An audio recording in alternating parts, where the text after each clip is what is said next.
Chandrababu state, national కాదు international అంతర్జాతీయ media సంస్థ, ప్రపంచంలోని టాప్ న్యూస్ ఏజెన్సీ రైటర్స్ ఇదే చెబుతోంది. నరేంద్ర మోడీ తర్వాత ప్రధానమంత్రి పదవి రేసులో ఏపీ సీఎం చంద్రబాబు ఉన్నారని రైటర్స్ అంచనా వేస్తోంది. ఇదే అంశంపై నేషనల్ మీడియాలో కొంతకాలంగా చర్చ జరుగుతుంది. ఇప్పట్లో మోడీ రాజకీయాల నుంచి తప్పుకునే అవకాశమే లేదు. ప్రధానమంత్రి పదవిని వదులుకునే సూచనలు లేవు. అయినా మోడీకి 75 సంవత్సరాలు దాటడంతో ఆయన వారసులు ఎవరు అనే చర్చ కొనసాగుతూనే ఉంది. ఇక రైటర్స్ కథనం ప్రకారం మోడీ తర్వాత ఫస్ట్ ఆప్షన్ అమిత్ షా.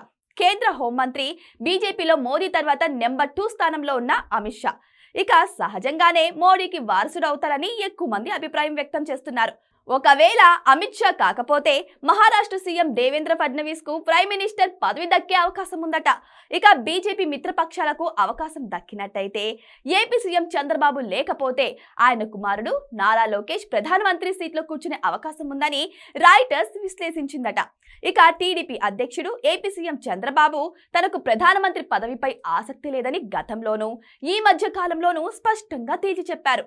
అయినా రైటర్స్ కథనంలో ఆయన పేరు రావడంపై జాతీయ స్థాయిలో చర్చ జరుగుతోంది. రైటర్స్ అమెరికా నుంచి పనిచేసే న్యూస్ ఏజెన్సీ. పశ్చిమ దేశాలకు ఇండియాలో బీజేపీ అధికారంలో ఉండడం, మోదీ ప్రధానమంత్రిగా ఉండడం ఇష్టం లేదు. ఆ విషయాన్ని అమెరికా, యూరోపియన్ దేశాల నేతలు ఓపెన్ గానే చెబుతారు. ఈ కారణంతోనే అమిత్ షా తర్వాత ఏపీ సీఎం యోగి ఆదిత్యనాథ్ ఉన్నా ఆయన పేరు చెప్పలేదు. ఇక హిందుతత్వ పాలిటిక్స్ జోలికి పోకుండా ఆర్థిక సంస్కరణలు చేసే ఫ్యూచరిస్టిక్ నాయకులు భారత ప్రధానిగా ఉండాలనేది అమెరికా, దాని మిత్ర దేశాల ఆకాంక్ష.